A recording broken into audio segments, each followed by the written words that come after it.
Hi everyone, my name is Pawan and I am lecturer of Satyam College of Polytechnic, Nakodar. In this lecture, we will discuss about tenders, its types, and tendering documents. So first of all, we have a definition of tender. A tender is an invitation to bid for a project or accept a formal offer such as a takeover bid. So tender basically एक invitation होता है bid के लिए, ठीक है। वो किसी भी प्रोजेक्ट के लिए हो सकता है, ठीक है, जिसमें कोई भी कॉन्ट्रैक्टर वो बिड को टेक ओवर कर सकता है, ठीक है। Tendering usually refers to process whereby governments and financial institutions invite bids for large projects that must be submitted within a finite deadline. So इसमें कोई भी गवर्नमेंट या फाइनेंशियल इंस्टीट्यूट, ठीक है, ये मतलब इनवाइट करता है किसी भी कॉन्ट्रैक्टर को, ठीक है। और मतलब कोई भी प्रोजेक्ट हो सकता है, कंस्ट्रक्शन प्रोजेक्ट हो सकता है, कोई और प्रोजेक्ट हो सकता है, ठीक है इसमें। तो उस प्रोजेक्ट के लिए बिड्स को इनवाइट किया जाता है, ठीक है। और वो बिड्स किसी पर्टिकुलर टाइम पीरियड के दौरान मतलब सबमिट करवानी पड़ती हैं, ठीक है। देन हमारे पास types of tendering method in construction. So basically 3 तरह की टेंडरिंग होती है: open tendering, selective tendering and negotiated tendering. So one by one करेंगे इनको। सबसे पहले है open tendering. Under open tendering the employer advertises his proposed project and permits as many contractors as they interested to apply for tender documents. सो इसके अंदर क्या होता है, एक एम्प्लॉयर अपनी एडवर्टाइज़ करता है किसी भी प्रपोज्ड प्रोजेक्ट के लिए, कोई भी प्रोजेक्ट हो सकता है वो, ठीक है। उसके बाद जो कॉन्ट्रैक्टर होते हैं अपने अपनी जो टेंडर डॉक्यूमेंट्स के हिसाब से, ठीक है, जिन्होंने अप्लाई करना होता है वो अपने परमिट्स लेकर आते हैं, ठीक है। Then sometimes he calls for deposits from applicants that deposit being returned on receipt of a bona fide tender. So उसके बाद कभी कभी जो भी कॉन्ट्रैक्टर होते हैं उनके लिए डिपॉजिट मतलब डिपॉजिट देने के लिए बोला जाता है, ठीक है, एप्लीकेंट्स को, ठीक है। देन वो अकॉर्डिंग टू जो भी बोनाफाइड टेंडर होता है उसके हिसाब से रिटर्न होता है, ठीक है। नेक्स्ट हमारे पास है selective tendering. Under selective tendering the employer advertise his project and invites contractor to apply to be placed on a selected list of contractor who will be invited to bid for the project. So इसमें क्या होता है, एक employer अपनी advertisement देता है, ठीक है, एंड कॉन्ट्रैक्टर्स को इनवाइट करता है कि वो अप्लाई करे अपने टेंडर के लिए, ठीक है।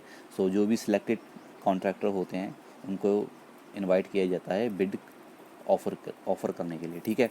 Then contractors applying the given a list of information they should supply about themselves in order to pre qualify. उसके बाद कॉन्ट्रैक्टर जो अप्लाई करते हैं जो भी इंफॉर्मेशंस के अकॉर्डिंग दिया जाता है, ठीक है, तो देन उसके बाद प्री क्वालिफाई करते हैं वो, ठीक है। Then negotiated tendering.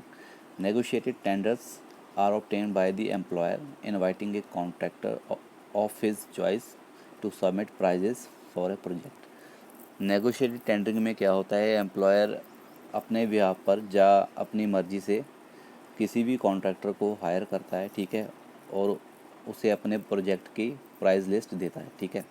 Usually this is for specialized work और when particular equipment is needed as an extension of existing work और for further working following a previous contract. So इसमें जो भी हमारा वर्क होता है, ठीक है, उसके लिए जो भी रिक्वायरमेंट होती है जैसे इक्विपमेंट्स होगा, मटेरियल हो गया, ठीक है, वो दिया जाता है, ठीक है। Then sometimes negotiated tenders can be used when there is a very tight deadline और emergency work are necessary. So कभी कभी जो नेगोशिएटेड टेंडर होता है उसे तब भी यूज़ किया जाता है जब हमारे पास किसी काम को पूरा करने के लिए बहुत कम समय बचा हो, ठीक है, जहाँ इमरजेंसी में कोई काम करना पड़े, ठीक है, नेगोशिएटेड टेंडर होता है। देन हमारे पास है preparing contract tender document for construction project. So इसके अंदर सम पॉइंट्स है। सबसे पहले इंस्ट्रक्शन टू टेंडर्स। सो जो भी टेंडर्स अपने देते हैं उनके लिए इंस्ट्रक्शंस लिस्ट होती है, ठीक है। नंबर 2 पर है general and particular conditions of contract. जो भी कॉन्ट्रैक्ट है, ठीक है, उसके हिसाब से जो भी रूल्स रेगुलेशंस या कंडीशंस होती हैं उनको मेंशन किया जाता है। Then third point the specifications दी जाती हैं, ठीक है। पूरे टेंडर के हिसाब से जो भी स्पेसिफिकेशंस बनती हैं वो दी जाती हैं। बिल ऑफ क्वांटिटीज़ और शेड्यूल्ड ऑफ प्राइजेस।